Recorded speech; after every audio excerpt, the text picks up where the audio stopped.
Welcome to our YouTube channel, ladies and gentlemen, and thank you so much for your great support always on this platform, and kindly like our videos after subscription the way we always do it. Thank you so much. Now, Kenyans, two politician leaders in the Republic of Kenya are now having a hard taxes for them to achieve their next leadership. That is none other than Raila Amolo Odinga and William Samoei Ruto. And William Samoei is the one that is having a hard taxes.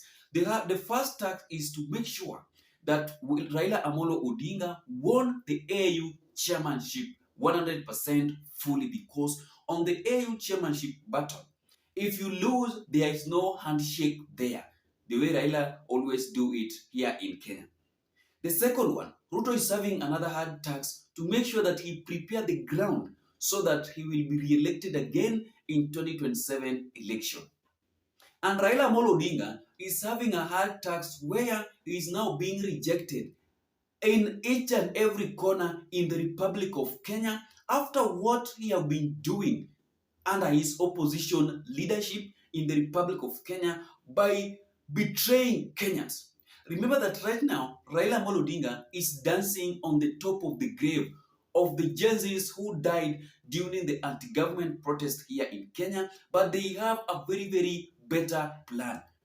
And they are regretting where Raila Amolo Odinga came into, that have a handshake with William Samoei Ruto, that have been defeated to run this nation under the manifesto that they promised the people of Kenya. So today, during an interview at Citizen TV, I wanted to watch this video and see how Kenyans are very hungry, especially the youths, with the Raila Amolo Odinga after what he did to the Gen Z revolution during the anti-government protest here in Kenya. Watch this video. I don't know if you listened to the president yesterday. He was in Kakamega, right? Yes. And he said, hey, hawa watu tutawachapa sijui asubuhi na mapema. Please, anaota bana. Hey, ako in deep slumber bana. Hey, no, nani anamdanganya hivyo? Wacheni kudanganya Ruto. Ruto is going home. He's lucky he survived last year. Jeff, and he knows this is the truth. Reverend, your thoughts? Well, but first of all, let Wanjira speak. Yeah, I don't think we need to be talking about Raila. But let me say something about that. No. I will say something about that. Wanjira, you will be disciplined on this show so that I am very disciplined. Okay. It is you bringing Raila into this conversation. So let me say this about Raila. You don't want he to betrayed us. Okay, hold on. Wanjira, do you feel betrayed? Yeah, absolutely. We were not on the streets for ODM to get positions. We were on the streets to get good governance in this country. And had Raila joined us, we would be having a very a very different conversation right now. So we cannot start bringing him here and talking about how he was not respected. I don't know what. All of that history, honestly, was rubbished the day he betrayed the Gen Z movement. History will not absolve him. That happened when he was fighting Moi and whatnot, but when the people needed him, he turned his back on the people. There's no forgetting that. And also, when you talk about discipline from the young people, I think the Gen Zs have been absolutely disciplined in defending the dignity of the Kenyan people. That is the discipline we need to talk about. They have absolutely fought to the nail that the Constitution of Kenya is respected and upheld, that human rights are respected and upheld, that the Constitution is what dictates the politics of the country. And when Farah Malim comes and say, I'm going to kill 5,000 Gen Zs, when somebody says, if you give me 3 days, I'm gonna, all of that happens, and then we want to look at the indiscipline of the people. What about the indiscipline of the oppressors? Who really should be talking about indiscipline from the other? And we are tired of even being labeled, or our children, they don't respect our elders. Where we come from, elders earn respect. I respect you because you are respectful and you deserve my respect. You've had what people say that even fools grow old. We have been seeing a lot of old fools in the political space.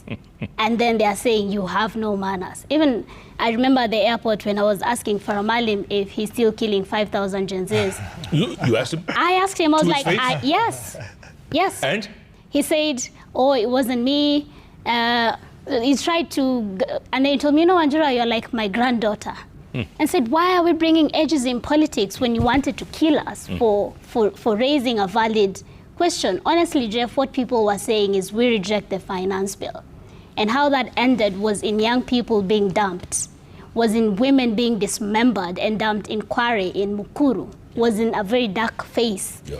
Came through the country because we said we reject the finance bill. This is outrageous. And today we are talking about young people are indisciplined. I refuse to have that notion about indiscipline because it is not right. And it is weaponizing morals to entrench a hegemony and a dictatorship that is unacceptable. Just to come in on the So that is how the Gen Z revolution are totally hungry with Honorable Raila Amolo Odinga, who is going to be on the ballot box early this year on February so that he can be elected under the African AU chairmanship. I don't know if I have now pronounced it on a good way, but just forgive me if that is not the way that it should be pronounced. Because how Kenyans are wondering, how will Raila Amolo Odinga unite force in African unionship if he cannot manage to have a peace or to hold a peace in his own country? That is the first thing that you should ask Raila Amolo Odinga. How can you maintain peace in Africa, yet in your own country you cannot maintain peace and order? Right now, the government of Kenya, the government of Kenya is now trying to bribe the Djibouti guy, Mohamed Yusuf, to left the rest for Raila Amolo Odinga, which is not going to happen. Kenyans have rejected that that opinion of the government. They are not saying that Raila should lose that seat and return back here in Kenya. They doesn't want Raila to won that seat after what Raila Amolo Odinga have been doing with President William Samoei Ruto in the Republic of Kenya. A lot of blood have been poured in the Republic of Kenya against Raila Amolo Odinga's leadership under the opposition. Because anytime Raila Amolo Odinga went for the race with any candidate to vie for the presidency in the Republic of Kenya, Raila Amolo Odinga always lose. Then later on, Kenyans go to the street to demonstrate. Many Kenyans always died. Then after that, Raila is always called, or Raila is always trying to find a way. Raila must find a better way that he makes sure that he will be on that government. There is no government that Raila Amolo Odinga have never worked with since he started vying to be the president of Kenya. That's what I'm assuring you. There is none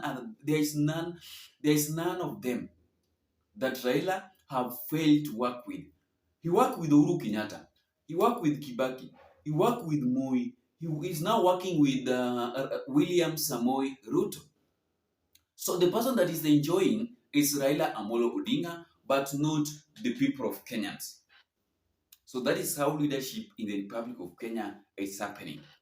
Someone somewhere is just enjoying the sources of the people of Kenyans after Kenyans are struggling to fight for it. That is the reason why even Uhuru Muigai Kenyatta encouraged the Gen Zs to fight for their own rights. They should not be silent, yet their public funds are being looted with the government of William Samoei. So the politics in Kenya always take it as extraordinary, but not ordinary. So thank you so much and see you in the next